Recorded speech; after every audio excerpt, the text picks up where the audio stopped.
Your money will always be your biggest bottleneck if you're serious about achieving financial freedom through real estate. Let me very simply break that down. You more than likely will never be able to earn or save enough money to buy real estate investments quick enough to achieve financial freedom on a timeline that you prefer, right? And I'll give you plenty of personal examples of how I've been able to scale my real estate portfolio to over $25 million of real estate in less than 5 years.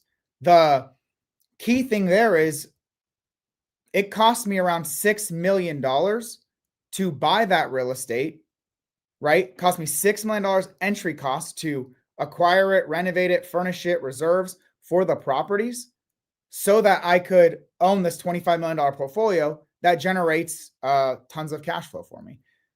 Even if your goal was, let's say $10,000 a month of cash flow, $5,000 a month of cash flow, you would still need a few $1,000,000 of real estate. And if you're buying real estate traditionally using traditional financing, 25% down payments, and you are looking for, you'd still need at least a couple $1,000,000 of real estate. So you're still going to need several $100,000. Let's say you're trying to build a $2 million portfolio, which is on the lower end of what you need for financial freedom.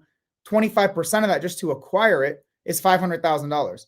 Maybe another several $100,000 is what you'll need to renovate and furnish it and have reserves for the property, because you have way more entry costs than just the down payment. And I'm going to show you all that stuff visually. I got a nice little slide deck for you on that. So with that, give you my example basically of how I decided very early on that if I had to rely on my own money, I would be stuck just like almost everyone else is. So the best thing I could do is learn the right skill set to be able to buy more real estate more quickly so I could be financially free in a shorter time frame. As I mentioned, I bought over $25 million of real estate. Well, that cost me around $6 million to buy it, renovate it, furnish it, and have reserves. Well, I've never even made $150,000 a year when I used to work a job. But let's say I did earn $150,000 a year. It would have taken me 40 years of earnings to have had that $6 million needed to build my current portfolio that I was able to do in 5 years. And understand what I just said. 40 years of earnings. That's not even savings. If I'm lucky, maybe we're saving what? $10,000, $20,000, $30,000 at the most. Even if you're making $150,000, most people are not saving thousands, if not tens of thousands of dollars. Even with my example of $150,000 earnings going 100% to savings, going 100% to investing, it would have taken me 40 full years to have earned enough to have bought my portfolio.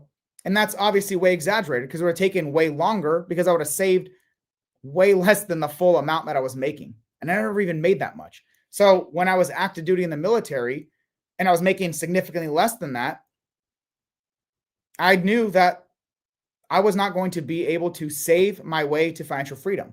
I had to learn the right strategies. And I do want to caveat, right? You, in theory, can save your way to financial freedom. It's just going to take you significantly longer, right? And for me, it's the balance of how do I achieve what I want, financial freedom, control more money coming in every single month than I'm spending. So then I have total control of my time. But how do I also do it in a more condensed time frame? Because if you want to just earn, save, and invest, you can also do that in the stock market, right? You could just passively invest in the stock market, wait 30, 40 plus years, and then achieve financial freedom that way. Obviously, real estate supercharges that. You can get there faster and have way better overall returns and all the wealth benefits associated with real estate. But that would still take a significant amount of time. So I said, okay, instead of trying to get a ton more active income so I can earn, save, and invest that, why don't I develop the number one skill set that I need to become financially free in a shorter time frame, which is I need deals, but I also need the money to fund those deals. Well, why don't I learn the skill set so I can go and find the money to fund these deals and end up with various win-win scenarios? I just gave you my example, but once again, the harsh reality is that 99% of people will never earn or save enough to build a portfolio big enough for freedom unless you're okay with it taking forever. That was never the thing that I wanted to do. So I decided to invest in myself and invest in developing the right skill sets so that I can achieve everything that I wanted to through more work and more knowledge, right? But less time earning an income. People forget that it's not just that traditional real estate investing or traditional real estate investing takes a long number of years to get there, but to achieve any form of success in that route, that also means not only is it going to take you longer, but you're actively working for someone else for 40 plus hours a week for that whole period of time. So it's not that just more years that's going to take to achieve your goal, but it's also you're working longer for someone else. You're giving away more of your life, not just in the total number of years, but every single year, every single month, every single week, you're working for someone else with a limited lifestyle for that whole period as well. So when it's kind of explained that simply, it seems obvious. Duh, I need to learn how to raise money so I can achieve my results more quickly and more effectively. I gave you my example, right? $25 million portfolio, $6 million to achieve that. Able to do that in 5 years, a lot of it happening in the last 3 years as I develop better skill sets, managing my properties as co-living rent by the room rentals to maximize all my returns, using creative financing to be able to buy properties for way less money down with way better interest rates, and then raising capital. So my money was never a bottleneck, was never a limitation, my ability to buy great investments, right? I'm going to give you some more straightforward examples. I'm going to share a few slides kind of just to help you out if this is something you're interested in learning how to do. So here we go. Funding your entry costs. Your entry costs, right? We're not talking about financing the loan and all that stuff. We're talking about your entry costs. What it's going to cost for you to acquire the property. So any down payments, if there's any liens that need to get paid off, any agent commissions, closing costs, wholesaler fees, whatever. Everything it costs to acquire the deal, to renovate and furnish it to the level in which is necessary for your management strategy. For example, when I'm doing rent by the room, I'm adding more rooms to the house and I'm furnishing it. And then any reserves. You really have 3 options. Either use your own money, which most people don't have enough to even buy one deal, let alone multiple, let alone enough to be financially free. Use other people's money, or you do kind of the combination of both. You use some of your money and some other people's money.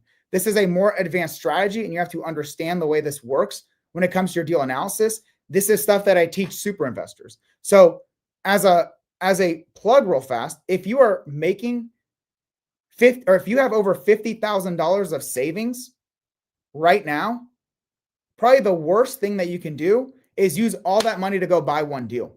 Because once that's out, how long will it take you to get that money again? And honestly, it takes around $100,000 to buy a property with all-in costs. So how long would it take you to have to save your way there? If you have $50,000 or more, I quite literally have showed dozens of people, dozens of investors how to take that same amount of money, invest a piece of it into their education, right? Working with me and super investors.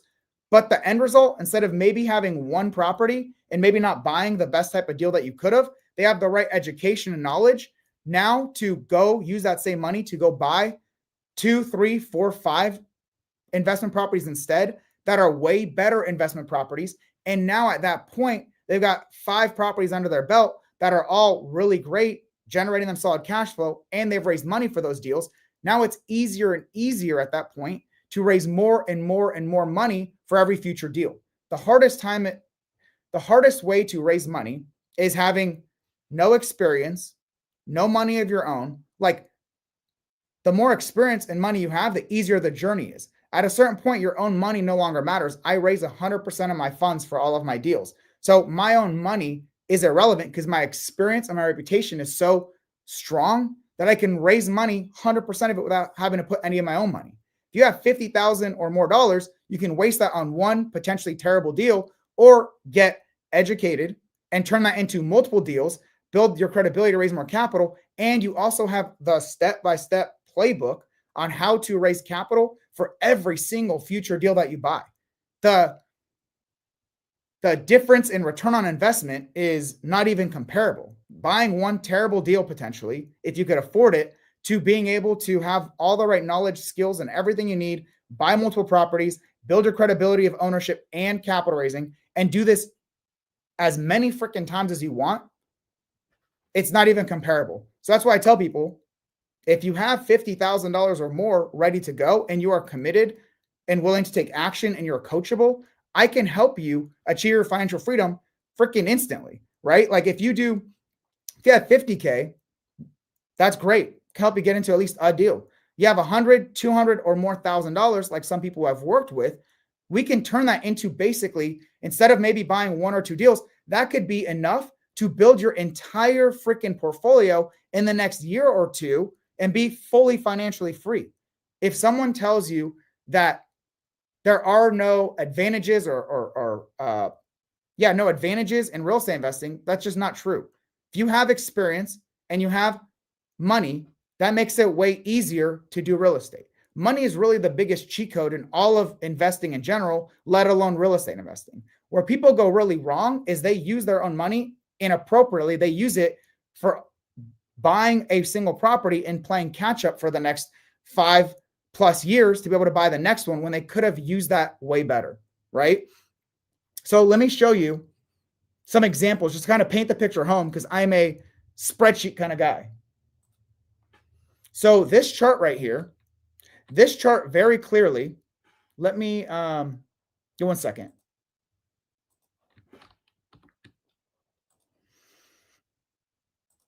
Put this here.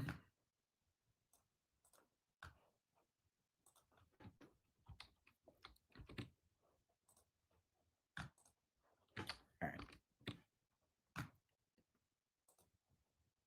So this chart right here basically is a projection of achieving financial freedom through real estate investing, right? If I did the stock market route, it'd take 40+ years. I've already done that, right? And the only thing you can control in the stock market route is how much money you're investing and how quickly.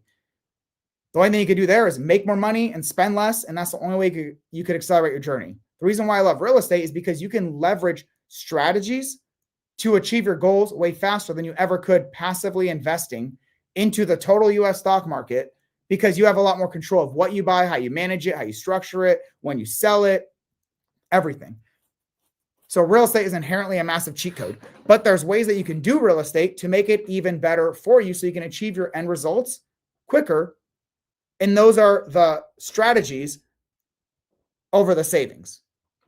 My plan was never to save my way to financial freedom. That would just take too long, especially if you are like me and you are not born with a silver spoon. You do not win the lottery. You have to start from basically nothing but what you have built yourself. If you are in that position, you might as well be the best steward of what you've already done and achieve your results more quickly by implementing the right strategies and not shooting yourself in the foot, especially if you have a lot of capital available to be able to invest fairly quickly. So in this example, we're talking about a long-term rental. You buy a house and you rent it out to a single family, a 4-bed, 3-bath to a single family member, or like to a single family. And in this example, every property that you buy like that is going to cost you $60,000. Every property that you buy like that is going to generate you $500 a month of cash flow, which translates to a 10% cash on cash return. Honestly, that's like a gold standard for long-term rental investors.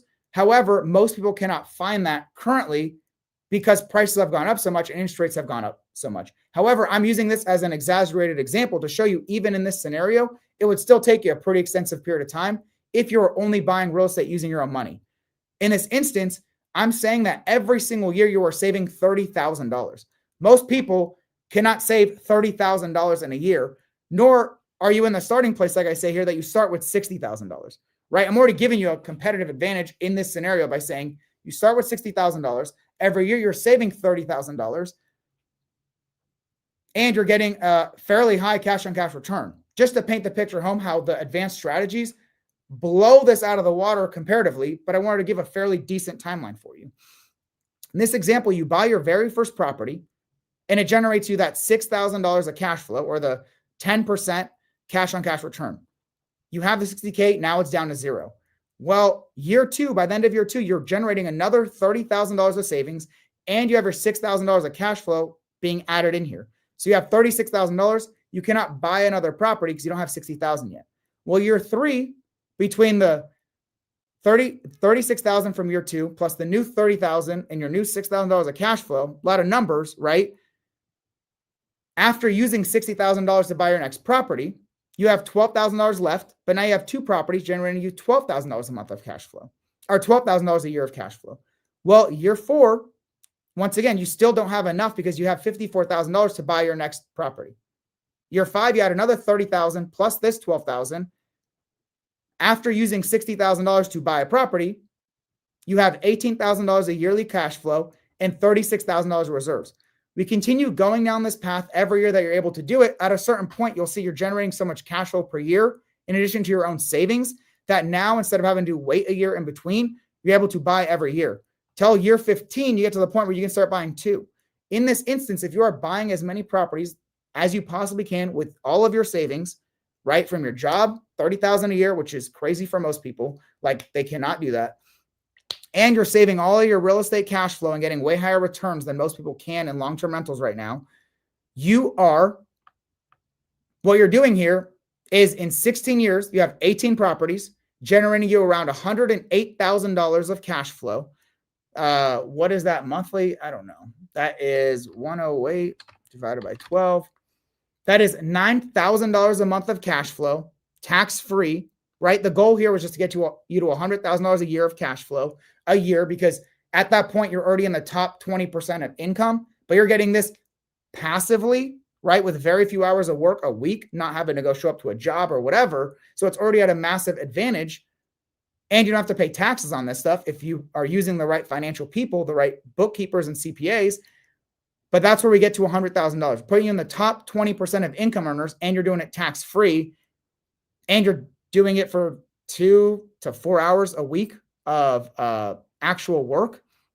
So that scenario would take around 16 years and 18 properties to get there. Well, if you went the same long-term rental route, your cash flow would be the same, and actually it'd be lower because now you're splitting the returns with a partner. The difference is because you're using someone else's money to buy these deals, you're able to buy way more deals way more quickly, right? And I don't go crazy in how quickly you buy deals. It's all very realistic and is nothing compared to my own trajectory. This is way slower than the way that I did it, but I wanted to make it fairly realistic. If you're starting with your very first property or you have a few under your belt, you're not ready to scale and buy 10 plus a year like I've done. In this example, where it's still a long-term rental, same returns, but in this example, you are buying the properties by raising money and splitting the returns, right? You're end of year one, you're buying two properties. So instead of buying one, you're able to buy two properties by raising the money for it. You are splitting ownership with your partner for every deal here, 50-50.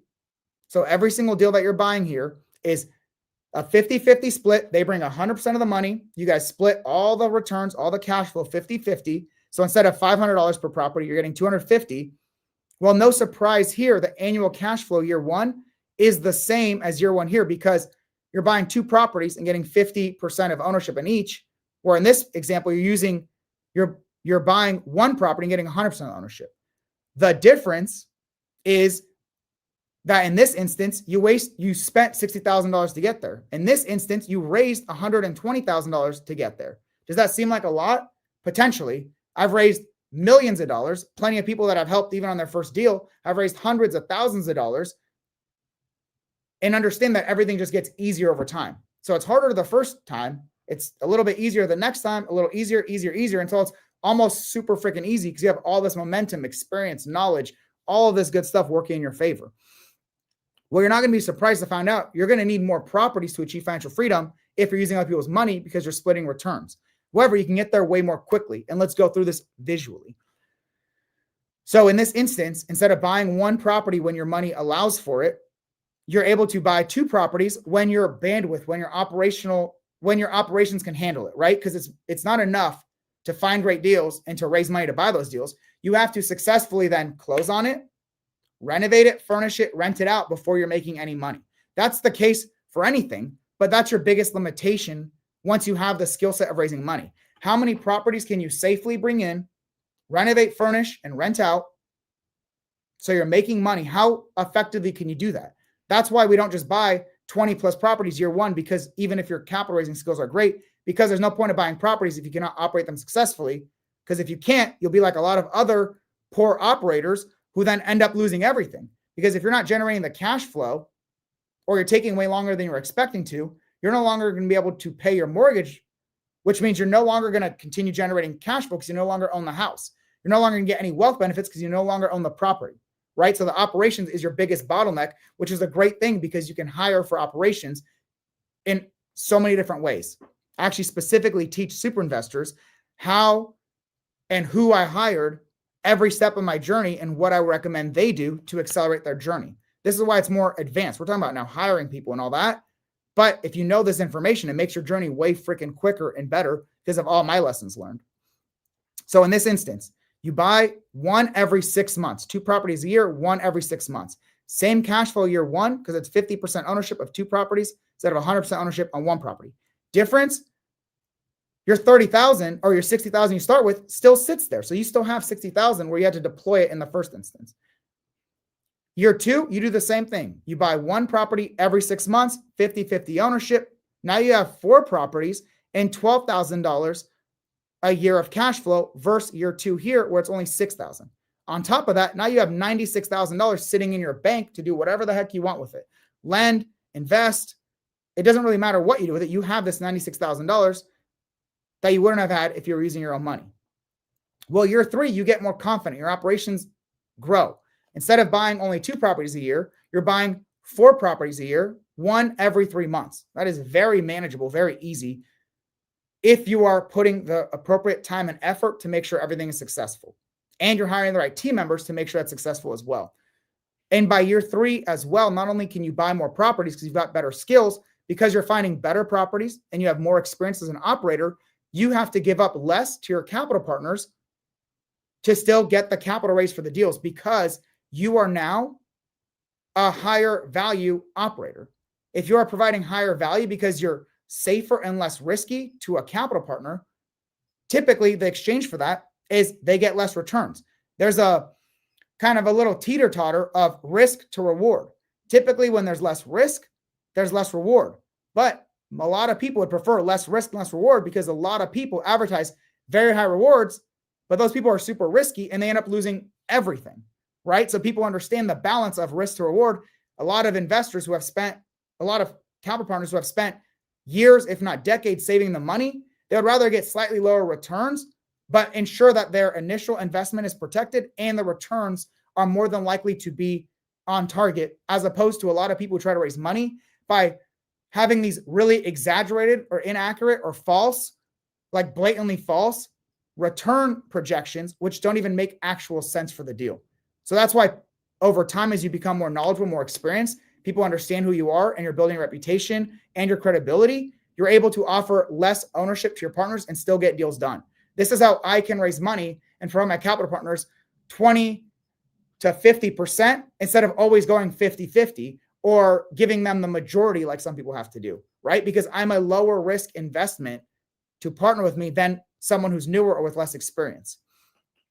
So in this instance, year 3, you increase your operations. You can buy 1 every 3 months now instead of every 6 months, and you're keeping slightly higher percent of ownership, and which means you're keeping slightly more cash flow per property for all new investments. By the end of year 3, you have 8 properties versus the 2 that you would have had by end of year 3. That means instead of $12,000 of cash flow, you have $26,400 of cash flow, even though you've given up 50% of all this and 40% of the ones here to your account partners. You're not really giving up, right? You're exchanging value. You're providing them a great investment opportunity to partner with you, and they're providing the capital to get the deals done. So it's a win-win mutual exchange of value. Your value is deals and operating those deals. Their value, providing the money to get those deals funded. So you have 8 properties instead of 2, way more cash flow than you would have otherwise. More importantly, you have $138,000 you've saved over these 3 years through your own personal income and cash flow, right? In addition to way more cash flow that you're generating here, you've also saved a significant amount more of capital because you're not using your money to buy the deals. This is an extra $138,000 sitting in your bank account to be used for whatever you want. This is one of the big cheat codes. It's not just the raising the capital to get more properties that generate you more cash flow. You're also not using your own money, which can be used for literally anything else. Doesn't matter what you use it for. If you invest it, even better. Understand that to get these 8 properties, you've had to raise $480,000. Right now, today, telling you to do that might seem impossible. It might be like, how would I ever do that? I can't even raise $10,000. Well, that's the thing.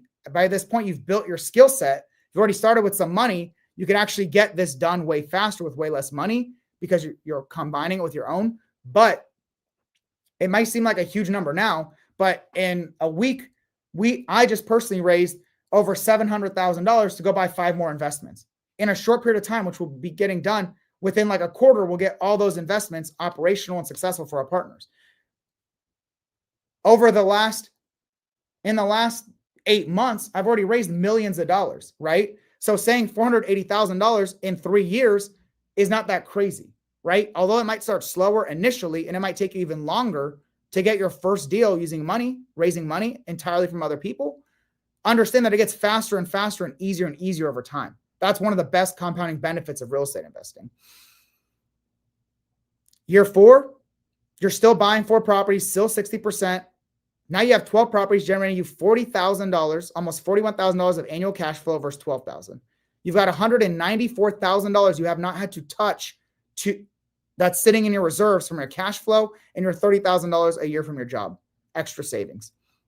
Year 5, you're even less risky to Cal Partners. So now you're able to offer 30% to your partners. You keep 70%. You're still only buying 1 a quarter, right? For a year. Now you're at $57,000 instead of $18,000. You've raised almost $1 million in 5 years, understanding that I've raised over $6 million, even more than that as of the last couple months. It's not that crazy if you develop the right skill sets and you do it early on at the right time. And on top of that, you've saved $250,000 that you would have used in this instance to buy these couple properties between cash flow and your job savings. Year 7, right? We jump from 6 to 7. The only difference is in year 7, you finally start buying 6 properties a year, which is 1 every 2 months. I don't expect you to do more than that ever. I've done multiple properties in a single month. I don't expect that for this projection.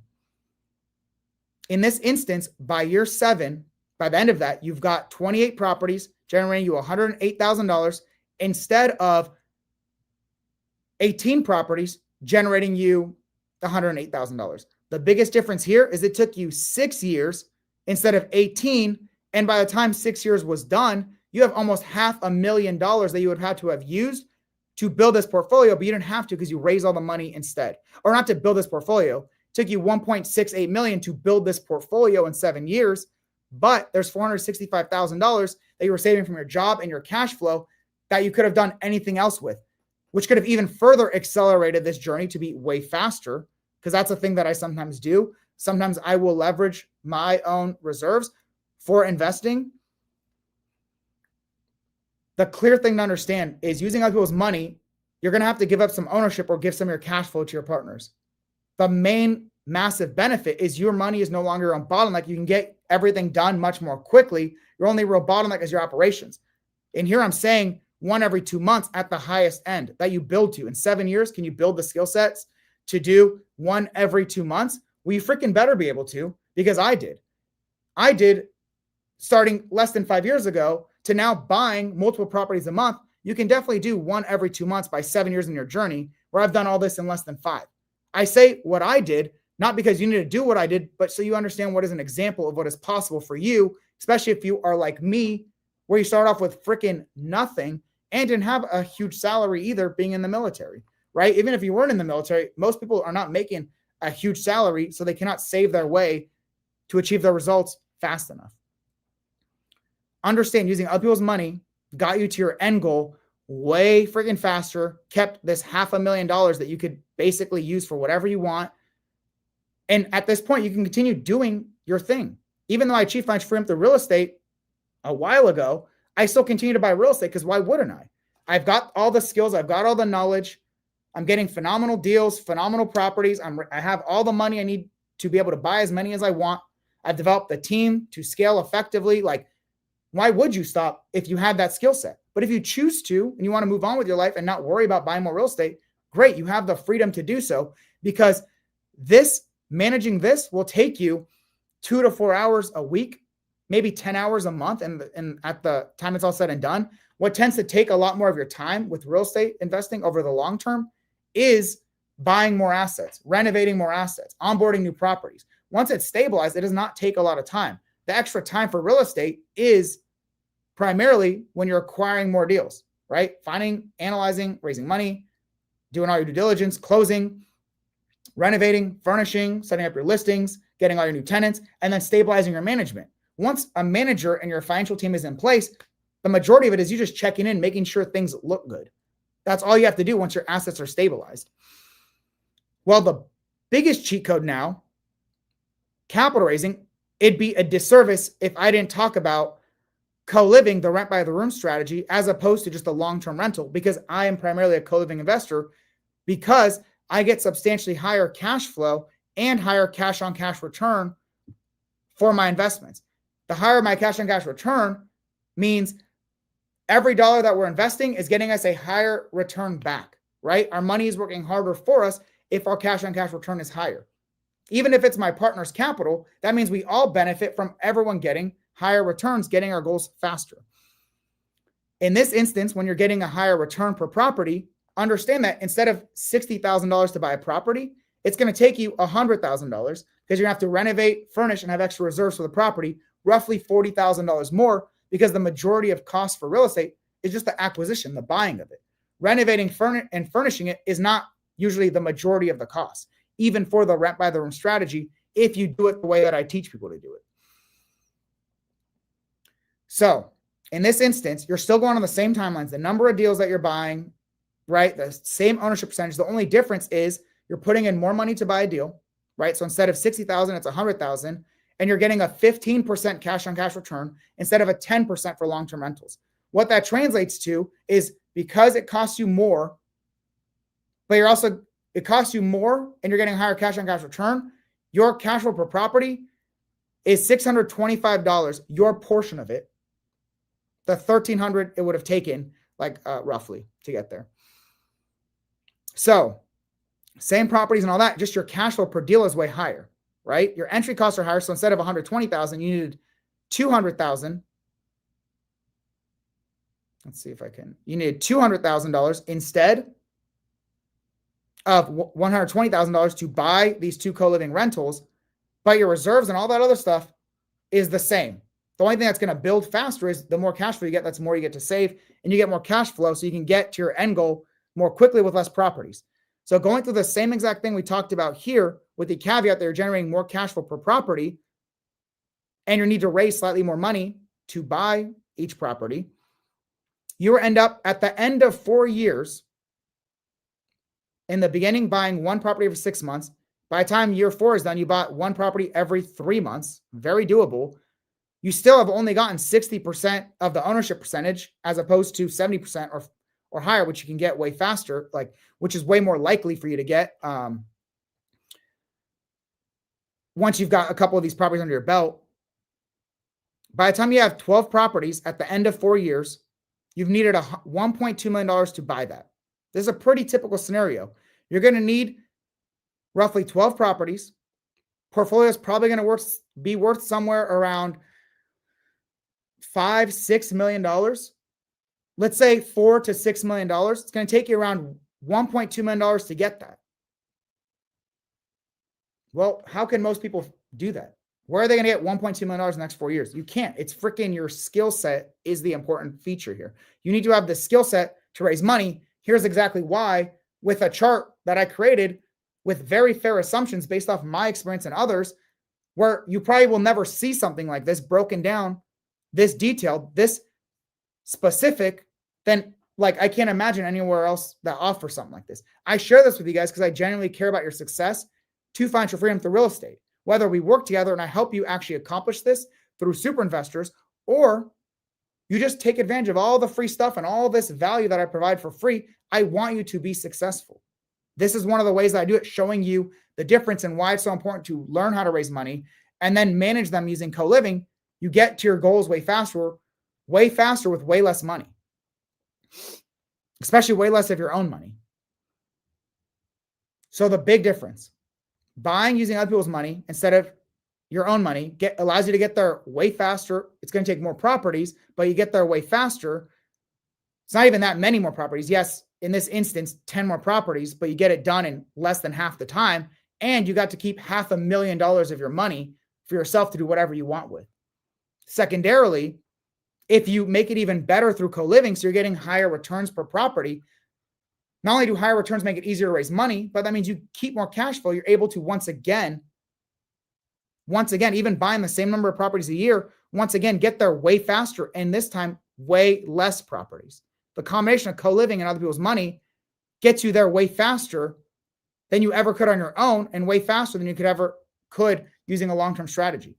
On top of that, I do a lot of creative financing. So these numbers aren't even fairly accurate because I get this way faster, right? Because I'm buying properties with even lower down payments, with even better interest rates, meaning my entry cost to buy a deal is less, my cash on cash return is higher, my cash flow is higher, which at the grand scheme of things means I need less money to build my portfolio so I can do it more quickly. And I get to get way higher returns for every single deal, which means I get to my goal quickly. All those are favoring my ability to be able to scale the way that I have. This is why I've been able to buy 70 plus properties in less than 5 years, learn the majority of this independently on my own. Even with mentorship and all this other stuff, I had to still take the pieces I was being taught, put it all together, and then develop a system to let me get there as fast as possible. I can never say I've learned creative financing from like my favorite mentor, Pace Morby, but I had to combine everything I've learned from all ways: creative, capital raising, the way that we do super deal analysis, co-living, all that, to create that myself and create this super investor cheat code to get my end results faster. I think if you asked anyone, I mean, there's always one person. If you asked anyone, the overall goal is to achieve your financial freedom goals ideally as quickly as possible. If you know you could achieve your goal over 40 years or 5 years, I'm almost certain everyone would want $100,000 or more coming in every single year passively as quickly as possible. You don't want it to take longer. Well, that's how every single phase of this was constructed, to get you more returns more quickly and minimize your biggest bottleneck being other people's money or your own money by raising other people's money. And it's not just, hey, I'm asking people to give me money. No, what you are doing is providing them value. And I'll talk about that. The two biggest skill sets you need, one of them is capital raising. However, you also need the skill set of being able to find and create great investments. You can have capital raised, but if you're not providing them great investment opportunities that make sense, you're either setting them up for failure, both of you guys up for failure, or no one's funding your deals, because even if they say they're interested, you're not providing them deals that make sense for them. One small thing I want to show you visually is there's a wealth building component. All we're talking about here is cash flow and financial freedom. Well, the more properties you can buy, the more wealth you are building in your real estate. The bigger your portfolio, the more debt you have, and the more debt your tenants are paying down for you. The bigger your portfolio, the more appreciation you have, the more your properties are increasing in value collectively as a portfolio. And I don't even account here is all the tax benefits. The benefit with real estate compared to any other strategy is I'm not paying taxes on any of this freaking income, where every other, if I'm doing stocks, if I'm doing cryptocurrencies, Bitcoin, whatever, if I'm making money from my job, all that is at a much higher tax rate. I mean, it's not even comparable because it's 0% taxes or extremely low taxes, if not 0%, versus 15, 30+% tax bracket. So the same $100,000 you make in your job, it ends up becoming $70,000 after taxes. Real estate, $100,000 is $100,000 you get to do whatever you want with. So the wealth building. This is an example, just kind of visualizing, right? I'm not comparing any strategies. I'm just saying the more properties you buy per year, the more wealth that you're building. In this instance, we're just buying one property a year. If you buy one property a year for the next 10 years, which is a very admirable and noble goal, even one property, one investment property alone will put you at a massive advantage compared to the majority of people ever in the financial space.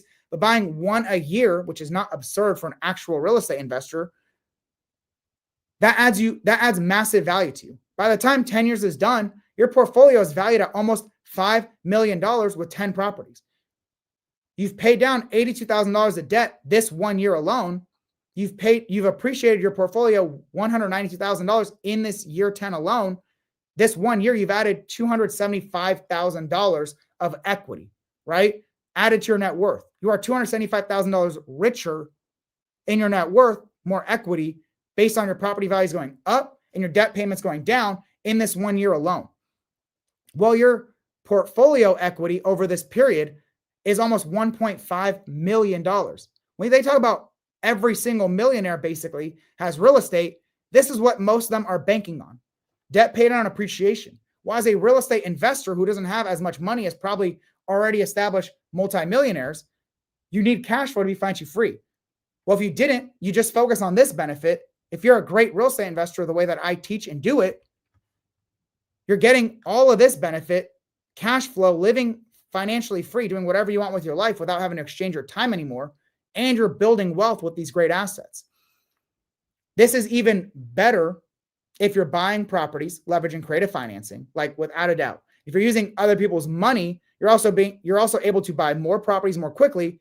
And you're doing co-living, you're buying bigger, better properties in better areas they do have larger property values, which means you get more appreciation and more debt pay down. So all this is even further accelerated. If you just went ahead and bought 2 properties a year for 10 years, look at, like, your portfolio is worth almost $10 million at this point. 20 properties worth almost $10 million. This 1 year alone, you're adding $550,000 of equity. And your portfolio equity is almost $3 million. The biggest thing to understand about this is you don't actually have to continue buying real estate. If you choose to stop buying real estate at any point, this still happens every single year. And it actually only gets better every single year. Your appreciation is faster. Your debt pay down is faster.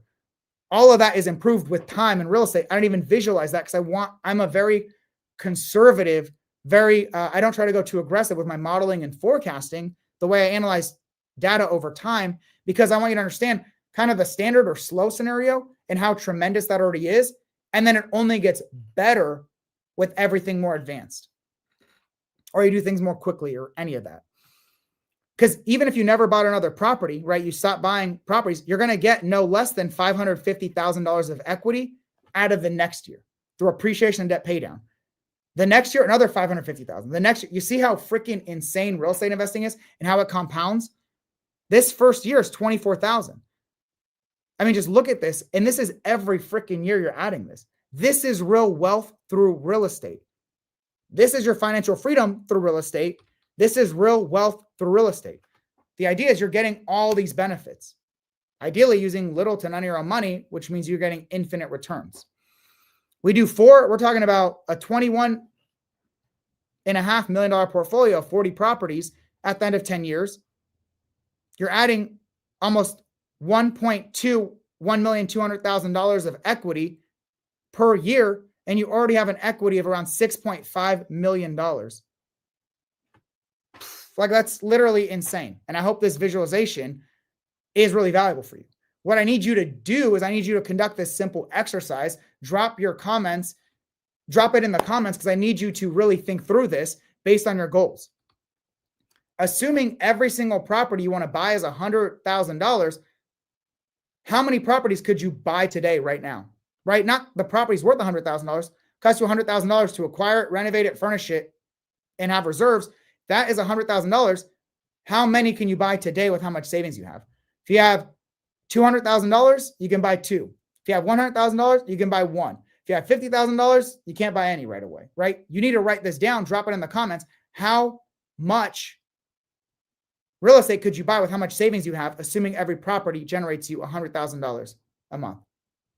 Next, based on your current savings rate, let's say you only have $50,000 today, which is more than most people, but you have $50,000 today and you're saving a whole $50,000 a year. Insane. Well, year 1, you bought no property. But because you saved another $50,000, by year 2, now you can buy 1 property. So how long would it take you based on your current savings rate to have enough to buy the next deal? In this instance, if you had 100 and you're saving 50,000 a year, you buy your first property year 1. Well, year 2, you can't buy a property, but you've saved 50K. Year 3, you have $100,000 now, year 2 and year 3 savings that can then be used to buy your next property. So roughly it would take you 2 years saving $50,000 a year to buy your next property. I want you to visualize this so you can see, do you have enough between your current savings and your current savings rate, how much you're saving per year, to achieve your goals in a quick enough time frame? Then sit there and think, if I want $100,000 a year of cash flow, and each property roughly generates me $1,000 a month or $12,000 a year, how quickly can you achieve that goal based on your own money and based on your own savings? You more than likely, just like I had to discover 2 years into my investing journey, was I need to learn how to raise money. I have the skills I need to find great deals, to structure them really well. We can operate them effectively, but I cannot wait several years on my lowly income, even a freaking middle class income. Most people are not saving tens of thousands of dollars. So I will not achieve my goals fast enough if it's based on my own savings, right? The less money you're earning, the less you're saving, it takes even longer. The more money you're earning, in theory, the more money you're saving, the more quickly you can get there. Either way, no matter what, I'll tell you right now, your money will still be a bottleneck because most people are not going to save $1.6 million or, however much money it takes to build that portfolio. So write this down. I want to see, put it in your, Lisa, for your example, we're just basing it off this. So how much cash flow does each one do? Well, in this instance, the cash flow is a 15% cash on cash return, which means that's 15% cash on cash return on $100,000, right? That is $15,000 a year of cash flow. What is that per month? That is $1,250 cash flow per month, right? And if you're splitting the money with someone else, right, you don't have to worry about this piece. If you're bringing an account partner in, you're splitting that with them, right? But that's not the exercise. The exercise is you're investing $100,000 per property. How many of those can you fund? Understanding each one of those will generate you $15,000 a year of cash flow, or that is $1,250 a month of cash flow. Based on how many of those can you buy today with your savings, based on how much you're saving per year, how long will it take you to buy your next one? Once you put this out there and you roadmap out, okay, if I do this, just like I've done, like as a simulation, you got to do your own with a lot of my info. How long would it take you to achieve your goals using your own money, right? Because for you may not save $30,000 a year. And we're talking about co-living, where you're getting way better returns, right? So you may not have $100,000. You may not be saving $30,000 a year. So how long would it take you based on some of this numbers? $100,000 to buy a deal, $1,250 a monthly cash flow, or $15,000 a year, whatever, right? If your goal is $10,000, if your goal is $10,000 a month, which is $120,000 a year, you're going to need $120,000. That divided by $15,000 a year of cash flow is 8 properties. Okay. So for every co-living deal that you're buying that costs you $100,000 to enter and is getting you a 15% cash on cash return, you would need to buy 8 total properties to get there. Those 8 properties are going to require you to have $800,000 to achieve that goal. If your goal is to do it in 50 years, maybe you're able to, right? Maybe you can earn and save enough for that. If your goal is to do that in 5 years and you need $800,000, can you earn and save? Can you save? What is 800,000 divided by 5 years? $160,000 every single year to achieve that. This is why it's important to understand this. When I did this as an engineer, right, I realized, holy shit, this is the goal that I want. These are the numbers that I want, but my projection for my timelines is inaccurate unless I have an ability to fund more of my deals using other people's money, right? I need to figure out a way to fund these deals using either less money, which I do with creative financing, and ideally none of my own money so I can buy great deals. That's what this is all about. That's what this exercise is about for you. All right. Let's continue on.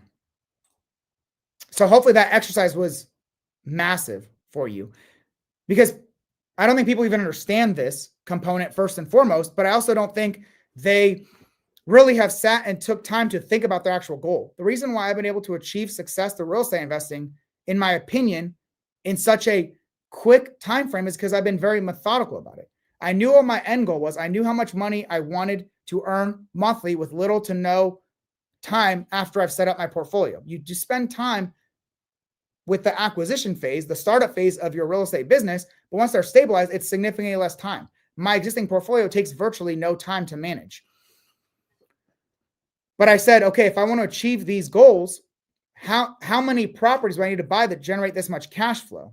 Okay, well, what can I do to increase my cash flow, increase my returns per deal? Okay, even then, in the best case scenario, how much money would I need? In that example, I said you're going to need $800,000. Well, I knew it would take me freaking forever to achieve that. The reason why I highlight my personal journey of $25 million of real estate with around $6 million put into these deals is because even in the best case scenario, if I made more than I've ever made in any given year and saved all of it, it still would have taken 40 years. If you want an example, there's no better example than that real life one. The next best one is the simulations I just provided you and gave you everything that you need to be able to roadmap your journey there. If you would like me to put together some type of simulation tracker, maybe in the free financial freedom budget tracker that I already provide you for free in my Wealth Through Real Estate School community, it's in my Instagram bio. It's typically below the YouTube descriptions to get in there and take advantage of all those free resources. But if you want me to add some type of simulator to make it even easier and faster for you to simulate this, let me know. I will create that for you and add it in there, but I need to see that it's worth my time to do so. So let me know in the comments, whether you're watching live or the recording. I need to know. And like I said, this is great, right? But if you are someone who has $50, $100, $200,000 or more, deploying all of your capital initially to buy a single property or maybe two would be the worst thing you could do financially for yourself. It'd be great because you can maybe buy a single property, right? Puts you ahead of most people.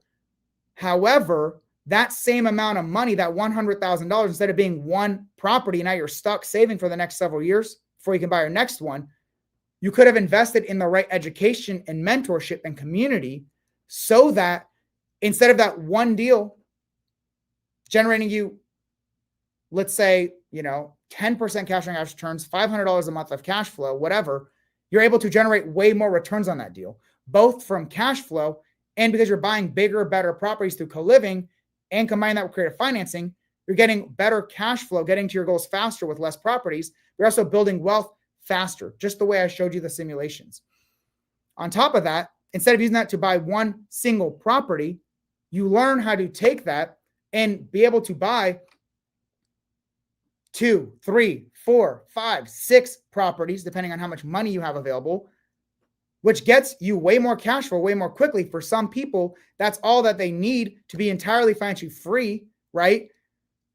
But more importantly, you also have the skill set and now the experience, the knowledge, the portfolio, everything to raise money more quickly, an unlimited amount of times to buy as many properties as you want, which A, means you get to buy more properties because you can raise money faster, or B, you have to give up less because you're a more proven operator, you are less risky, right? This is the biggest cheat code. If you learn the skill sets, you invest in the skill sets, and you have capital, you're at a massive unfair advantage when it comes to real estate investing and achieving your financial freedom goals quickly. I didn't have that benefit. I had to go all in from the very beginning on being an expert in skills so that I can achieve this goal, even though I did not have a lot of money starting out or any given year for my income. The biggest difference, you can use that same money to buy maybe one deal that's going to perform much worse, or be able to buy a lot more properties that generate you more returns per deal and more returns collective because you're buying more assets and you've done the thing multiple times now and raised money for that. So you can do this more easily, like forever and always, however long you want to do it for. That's why I didn't stop investing in real estate when I hit financial freedom the first time, developed even more skills, achieved an even higher level the second time. Why I don't stop? Because it's easy now. It's super easy to do this thing once you got all the momentum, the team, and everything, and all the skills under your belt. This is the best compounding benefit of real estate, is you get to learn and get better over time. And the more experience you have, the easier everything gets to finding more deals, raising money, finding more deals, structuring them even better, operating them successfully, and raising the money for those deals. All that gets better with a bigger portfolio and more proven experience. It's really an opportunity cost, right? Like either you are spending it on one, maybe not great investment, or you get an unlimited return on that money through investing in the right education. Obviously, super investors is what I'm referring to. Work with me and our team to help you take that and buy way more properties that are way better deals. And you have the support to know, okay, the analysis is solid. Can someone else verify this? Here's my plan for renovations and furnishings and every single component of it. It's being done easier with less risk and better. And now you not only get to buy one that's better, you get to buy significantly more. And then it makes it easier to do everything else. At the end of the day, the skill sets that you truly need to scale your portfolio, like all it takes to buy and hold real estate is two things. You need great deals and you need the money to fund those deals. We've spent all this time talking about the money to buy those deals. It does not have to be your own money. It could be other people's money, right? But at some point you need the money to buy those deals, to enter acquisitions, renovations, furnishings, reserves. You need the money to do that, right? Once again, it does not have to be your own. I hopefully made the case 50 different ways why raising capital is a massive advantage, even though, yes, it's more work and requires more knowledge and more effort. The returns are insane. When I say more work and more effort, remember, I would rather work and build relationships with people who have capital virtually on my computer from anywhere in the world, anytime that I want, as opposed to having to work for 40 plus years for a job that I probably don't like the majority of people do not like, to earn way less and do this for way longer. Like, it's always an exchange. It's not that it's like, oh, it's more work to do this for real estate investing. Yeah, but that work in real estate investing is better and easier with way better returns than more work per day and for longer at your freaking job, where all you're doing in that instance is helping whoever the CEO is buy another boat or yacht using you as their form of leverage, instead of you learning how to raise money as the best form of leverage when it comes to real estate investing. That's the gist of capital raising until I start talking about the different capital partner types coming up. The only other true skill set that you need, like I said, is the ability to find great deals. You need to know where to find deals and then what makes a great deal, right? How to analyze them and then restructure them to make them even better. If you do not have great deals, it doesn't matter if you're able to raise capital, right? Because you're probably not going to get that capital deployed into your investments. And or if you do, you're probably setting everyone up for failure. Think of it like this. Without great deals, no one wants to partner with you. Some people may say, yeah, we'll do it when the deal is present, but it may not be the right deal, so they'll never actually move forward, even though they gave you a soft commitment that they would. This combo of finding great deals and raising capital is exactly all that you need to be able to buy an unlimited amount of great investments to generate your cash flow and wealth. You still need the operations on the back end to actually perform, to do the renovations, the furnishings, the management, the financial stuff. But you can hire that out to experts and get community support for that through super investors. But to grow your portfolio, you need deals and capital. It doesn't have to be your own capital, and the deals have to be great ones. Very simply, the two types of capital partners that you can have are either private money lenders or private money partners. Private money lenders are people that lend you money that is debt-based.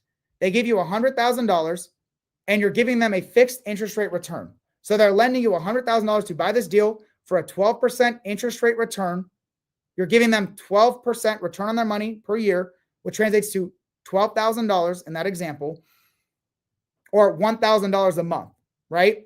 You're giving them that money. It's secured by the property. It's great for you because you know exactly how much you're paying them every month. It's great for them because if you do not pay them, they get to take over your asset because it's secured by the property. And they will always get the same returns. If they don't, they take your property from you. The difficulty for doing this with buy and hold investing is you have to pay them back the $100,000 when that loan is due. 6 months, 12 months, 24 months later, unless they continue renewing with you, you have to pay that whole $100,000 back in addition to all that cash flow that you provided them.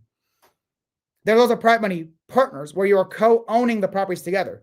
You find the deal, they bring the money, you operate it and ensure everything is done successfully. Instead of debt-based, this is equity-based. You are giving them 50% ownership and cash flow for the money they're bringing into the deal or whatever percent you structure. This is great because they get ownership, cash flow, and long-term upside. A lot of my account partners, if you are someone who's interested in partnering with me, I got a form that makes it really easy, and I try to match the perfect deals for you. If you are raising money, it's very clear. It's very important to understand what type of lenders are you working with, who wants to do what. Private money partnerships are different because they get a percentage of ownership. Their returns can be astronomically higher over the long term, but they're not getting paid a fixed interest rate return. It's not a fixed monthly payment. It's if we do exactly as we projected, here's your returns. We said 50-50, here's your returns on that, 50-50. If the property does better, they get better investment returns, just like you get better investment returns because they get the benefit of the upside. If it does worse, then you all get a worse return than you originally projected. Instead of it being a fixed return, right, like a private money lender, it's, hey, we all benefit from if we do what we said, if we exceed it or we go below, everyone's returns are based on the performance of the property. This is great, even though it takes more involvement. It's great because this works a lot better for longer term partnerships, buying and holding real estate. That is why I primarily focus those charts on splitting ownership instead of with a lender, because most people won't have the skill set every year to replace that $100,000 from the last person while you're still raising money for the next one.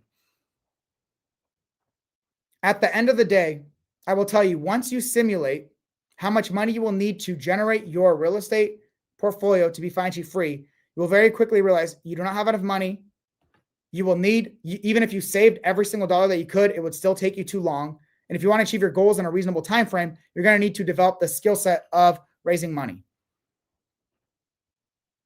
As long as you develop the skill set of raising capital and finding great deals, you'll never run out of investment opportunities and the ability to buy those deals. You need to change the mindset from I need more money, I need to save more. Instead, you'll start thinking, I need more skills, I need a better strategy. If you have $50,000 or more and you are serious about being coachable and ready to invest in your ability to achieve financial freedom more quickly, invest in learning the right way. This is exactly what I help super investors do. If that is you, I have an application form underneath here. There's going to be a lot of questions that might filter you out. I want to make sure you're the right fit and I can help you succeed. Otherwise, I will point you to all the free resources I provide, as well as other resources for you. In my opinion, if you have $50,000 or more and you're not investing in this education, you are setting yourself up terribly. The one caveat is if you want to be a partner with me, and for two reasons in particular, you have money, but you don't have time, and you say, hey, I know I need to partner with someone. Great, be my partner. Let's all benefit together. Bring the money. I'll do all the rest. And you get the passive ownership benefits. Or you have the money and you want to invest so that you can understand this process, not just from the education perspective, but real hands-on education, actually owning the property together. That's another viable strategy, because if we partner on deals and you're a capital partner, you're going to learn a lot through that process, but you're also going to have ownership that you can leverage for your own real estate investing journey, your own ability to get more deals and raise more money. Ideally, if you have $50,000 or more, we can get all of that done. Get you the right education you need, get you into at least one asset, if not multiple, whether it's as a partial owner or as a partial owner. I can help you just get way more deals way more quickly. Additionally, if you're not in the position in which it makes sense and you don't have the savings or reserves, you should not apply for super investors unless you have at least $20,000 or more in reserves. I'm just telling you that right now. If you don't have that, focus on taking advantage of all the free stuff that I provide you. Take advantage of my free Wealth Build Real Estate school community. Take advantage of these long form pieces of education, these long form training videos that no one else is going this in depth for. Take advantage of all that, because I want to see you at the position in which you have $20,000 or more so I can help you scale to real financial freedom through investing in real estate, right? Whether it's your first deal or it's your 10th deal, I can help you accelerate your journey and get there way more quickly through the Super Investor Cheat Code. Co-living, creative finance, capital raising. All three of those are the cheat code. Some people join for one or two of those. Some people want all of it. My recommendation is all of it, but you can benefit if you're doing midterm rentals phenomenally and you know how to find those deals. Capital raising will take you to the next level. If you are already doing creative financing but you're not doing co-living or capital, like you can mix and match or all of it all at one time, you will benefit from all of it. Please, let me see where you currently stand. How many deals could you buy, assuming you have to pay $100,000 to buy a deal? How long would it take you to save for your next deal after that based on your savings rate? Will you be able to achieve your financial freedom goals in a reasonable amount, like in a reasonable enough time frame for what you actually want to, and like how much time you want this thing to happen? The Super Investor Cheat Code allows that to happen more quickly with better returns, and your money is not your bottleneck. That's the overall goal. Get more cash flow, get more wealth in a much shorter period of time without your money being a limiting factor. That's the Super Investor Cheat Code. Whether you work with me or not, I don't really care. You have the knowledge there to then go do what you can. Understand the opportunity cost. If you do it yourself, what position could you be in a year from now? Would you be in a better or worse position? I can't tell you that. It depends on who you are and what you're putting in for your skill set. I see a few questions that I will answer real quickly, but I'm going to call it at this point. Let's see.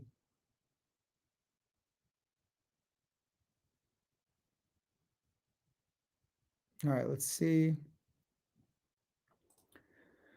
When I'm talking about entry costs, or am I talking about cash? It takes out of your personal pocket to engage? Yes. So when we're talking about entry cash, we're not talking about like the loan. We're not talking about a DSCR loan, a sub 2, seller finance, whatever. Like that loan, if you're buying a $400,000 property, not all of it is what you do not need $400,000 to get into the deal, because a lot of it is going to be on a loan, right? Like whatever, if it's creative, traditional, whatever, a lot of it's on a loan. It's the cost you need to get into that deal to acquire it, right? Your down payment, if there's liens you have to pay on the property to get into it, if there's agent commissions, closing costs, wholesaler fees, any other fees it costs to get into it. Plus, if you need to renovate it and or furnish it, the cost to do that. Plus, it's going to take you a couple months to get all that done, to buy, renovate, furnish, and get it listed and fully rented out. Well, that's carrying costs. You have to account for those expenses. You need that as the first party reserves. And once that period is done, you also need more reserves. That's that $100,000 is all of that included to buy that $400,000 property and have it successfully operate as a co-living rental. That's what we're talking about, is the entry cost. The other stuff is financeable, right? Like that's not the thing we're focused on right now. We're focused on what it would cost you to just get into the deal and get it to the condition that you need to succeed through your management strategy.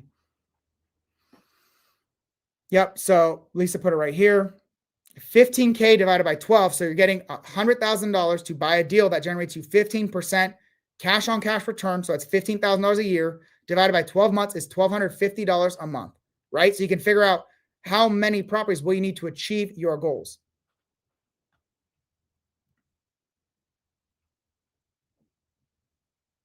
Thank you, Katie. Thank you guys. I appreciate you guys. All right. Well, I'm going to leave it at that. If you've got anything from this, focus on skills and strategy over savings. If your only way to achieve financial freedom is through your savings, you are limited to your income and how much you're able to not spend a year. It's going to take you freaking forever. If you develop the right skills, you can buy better properties that perform way better with less money down and buy these deals using none of your own money, so it's no longer your biggest bottleneck. With that, I appreciate you guys. Have a phenomenal evening. I'll see you next time.